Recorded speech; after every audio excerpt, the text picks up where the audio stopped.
Buveur de vent de Franck Bouys, lu par François-Éric Gendron. Il contourna la fontaine.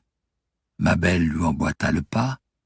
Une fois devant le trop-plein, Élie saisit le poignet de sa petite fille et appliqua la paume de sa main sur le tuyau, comme s'il s'agissait d'une ventouse, et la maintint en place jusqu'à ce que le niveau monte et que l'eau passe par-dessus le rebord. « Tu comprends maintenant ?»« J'en sais rien. » « La vie, il faut la laisser déborder tant qu'il y en a. » Élie relâcha le poignet de Mabel.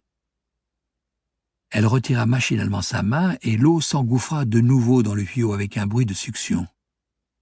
Le niveau redescendit dans la fontaine. Le vieil homme mesura le chemin opéré par sa démonstration dans le regard de sa petite fille, puis il piégea un long filet d'air dans sa bouche et laissa des mots germer et s'épanouir avant de les laisser sortir.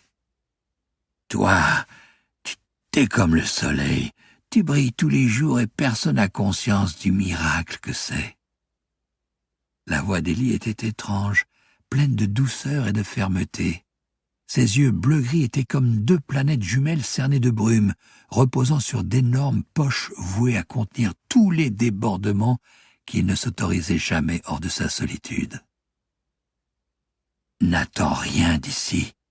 Tes rêves, ils viendront jamais pousser la porte. Il faudra que tu ailles briller ailleurs. T'auras pas d'autre choix. » Le vieil homme s'interrompit. Il rameuta un peu de salive dans sa bouche et poursuivit. « Hein?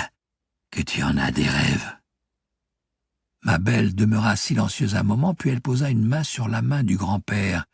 Celle du dessous était rêche et crevassée, celle du dessus douce et déterminée. « J'en ai !»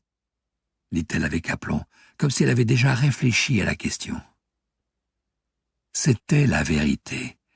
Mabel en avait des rêves, un désordre de rêves qui avaient tous la liberté comme dénominateur commun.